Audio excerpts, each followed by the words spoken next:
Αν θέλετε να μάθετε πώς φτιάχνετε ένα χρονόμετρο σαν αυτό, μείνετε κοντά μου και θα σας δείξω.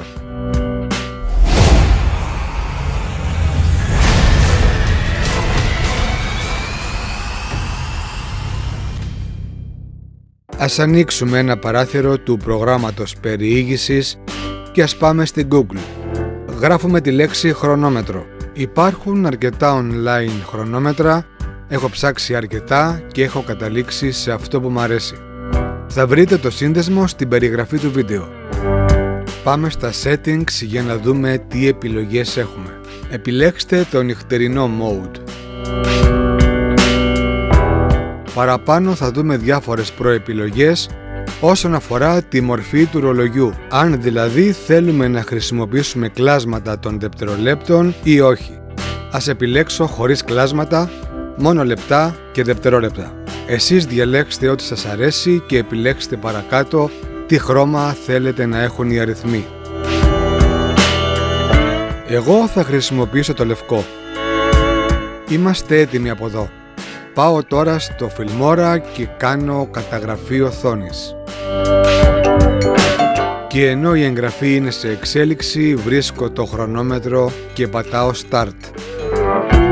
Έχω φτιάξει ένα δικό μου χρονόμετρο διάρκειας 9 ωρών με την ίδια ακριβώς διαδικασία. Φυσικά έκανα καταγραφή οθόνης το βράδυ λίγο πριν κοιμηθώ και το έκλεισα το πρωί. Τώρα θα καταγράψω μόνο 1 λεπτό διάρκειας του χρονόμετρου για τις ανάγκες του βίντεο.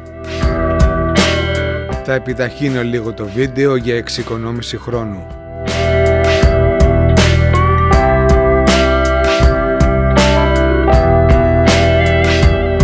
Πολύ ωραία. Πατάω Stop και μεταβαίνω στο Filmora. Εδώ λοιπόν είναι η εγγραφή την οποία κατεβάζω στο χρονοδιάγραμμα.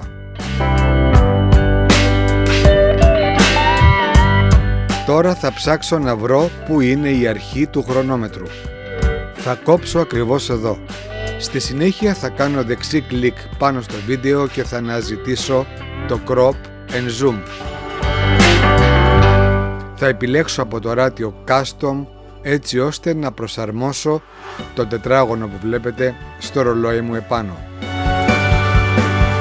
Με τη λειτουργία αυτή επιλέγω να φαίνεται μόνο το χρονόμετρο έτσι ώστε οτιδήποτε περιβάλλεται εκτός του χρονόμετρου να αποκόβεται.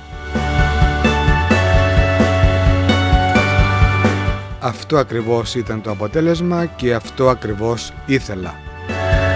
Στη συνέχεια θα μετακινήσω την κεφαλή αναπαραγωγής έτσι ώστε να βρω που είναι το τέλος του χρονόμετρου, δηλαδή στο 1 λεπτό ακριβώς.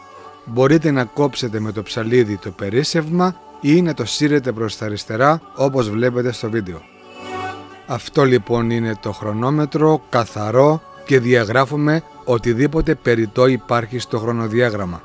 Ανεβάζουμε μία θέση παραπάνω το βίντεο.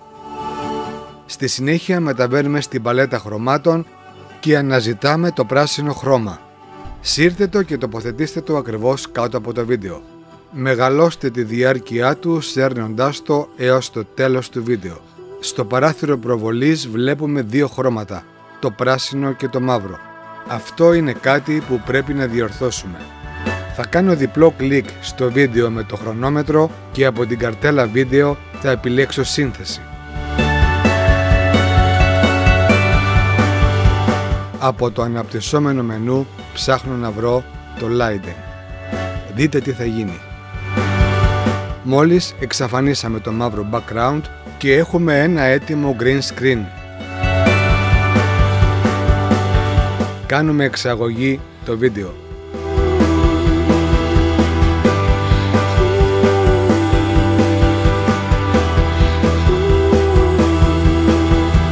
Φορτώστε στη συνέχεια το εξαγόμενο αρχείο μέσα στο Filmora. Διαγράψτε ό,τι υπάρχει μέσα στη timeline και σύρτε το εξαγόμενο αρχείο.